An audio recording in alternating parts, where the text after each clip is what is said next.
বহুত ঠাণ্ডা মিণ্ডা ল'ৰা, কাজিয়া পেচাল নকৰে কাৰো লগত, মাত একদম নাই তাৰ, বহুত ভাল ল'ৰা। মই কি ক'ম, ৰাইজক সুধিলে, ওচৰ চুবুৰীয়াক সুধিলে চবৰ পৰাই গম পাব। সি শনিবাৰ দিনাখনি ৰাতি ভাওনা চাবলৈ গৈছিলে, তাৰপিছত ভাওনা চাবলৈ গৈ তাৰপৰা 2:30-3টামান বজাৰ ভিতৰত ঘৰলৈ আহিছে, ল'ৰা এটাই লগত লৈ আহিছে, ল'ৰা আহিছে মাত কথা একো নাই, চকু তকু মুদি ল'ৰা চেঞ্চো নাই, তেনেকৈ আহিছে। তাৰপৰা সুধিলোঁ, লগৰ ল'ৰাটোৱে কৈছে বোলে চকীহাটৰ বোলে মানুহ 3টা কথা কৈছে, চুচুলু বুলি কৈছে, এটা নাম বিপুল বুলি কৈছে, এটা ধৰ্মেন্দ্ৰ বুলি কৈছে, বাপেক পিতেক বুলি কৈছে। তাৰপৰা বোলে তাক বোলে এনেকুৱাকৈ মাৰিছে বোলে, মাৰি তাক বোলে বেহুচ কৰি পেলাইছে, আমি বোলে তাক বোলে উঠাই বোলে লৈ আহিছোঁ। যোৰহাটত জঘন্য ঘটনা সংঘটিত হৈছে।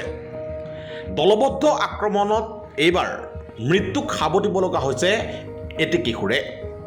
শনিবাৰে ভাওনা চাবলৈ গৈ গণপ্ৰহাৰৰ বলি হৈছিল বিকাশ দাস নামৰ এজন ছাত্ৰ, আৰু সেই বিকাশ দাসক সেইদিনাখনি যোৰহাট চিকিৎসা মহাবিদ্যালয়ত ভৰ্তি কৰা হৈছিল, আৰু যোৱা নিশা চিকিৎসাধীন অৱস্থাতেই বিকাশ দাসে শেষ নিশ্বাস ত্যাগ কৰিলে।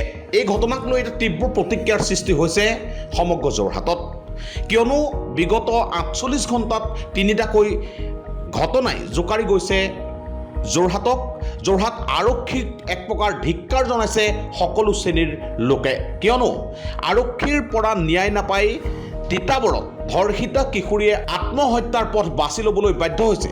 তাৰ সমানুপাতিকভাৱে যোৰহাট সদৰ থানাৰ লকআপত এজন অভিযুক্তই ৰহস্যজনক মৃত্যুক সাৱটিব লগা হ'ল, আৰু যোৱা নিশা ভাওনা চাবলৈ গৈ দলবদ্ধ আক্ৰমণত আহত হোৱা কিশোৰ বিকাশ দাসে অৱশেষত জীৱন লীলা সামৰিব লগা হ'ল।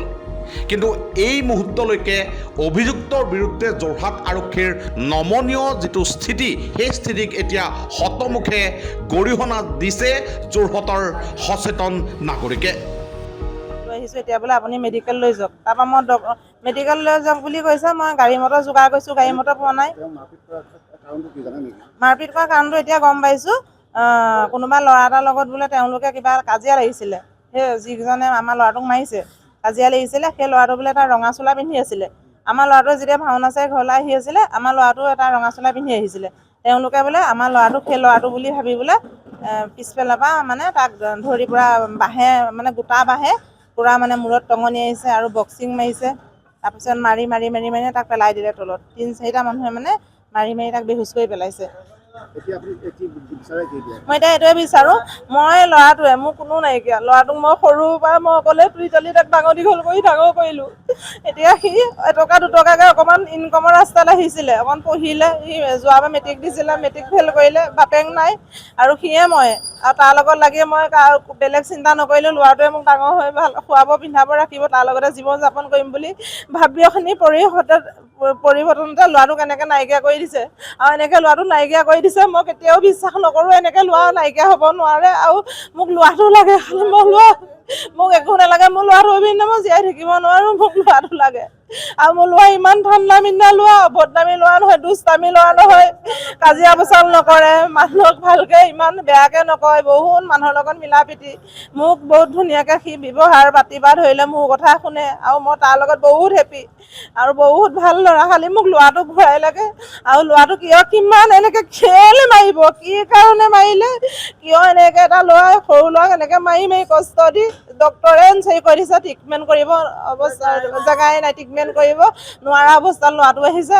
এনেকুৱা এখন জেগা নাই তাকে কিবা এটা তাক মই মানে এনেকুৱাই প্ৰব্লেম, তাৰ উশাহ নিশাহটোও নাই, তাক অক্সিজেন লগাইও তেওঁলোকে মানে ৰাখিবলৈ মানে কষ্ট পাইছে, এনেকৈ মাৰিছে। আৰু যেতিয়া মাৰপিট কৰি আছে, এতিয়া কোৱা শুনিছোঁ বহুত মানুহ আছিলে, তেওঁলোকে চাই আছে, কেলৈ তেওঁলোকে ধৰিব নোৱাৰিলে, তেওঁলোকে এখন এম্বুলেঞ্চ আনি পিনি তেওঁলোকে ডক্টৰৰ ওচৰলৈ আনিব নোৱাৰিলে, মেডিকেলত আনিব নোৱাৰিলে। কিন্তু যেতিয়া ল'ৰাটো জিৰটো ওলাও হৈছে আৰু তেনেকুৱা ল'ৰাটোক পঠিয়াই দিছে।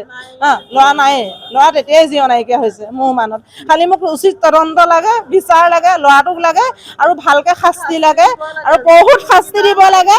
মই একদম চৰণত হৈ গৈছোঁ, ল'ৰাটো মৰিয়ে গ'ল, খালি এনেকুৱা শাস্তি দিব লাগে।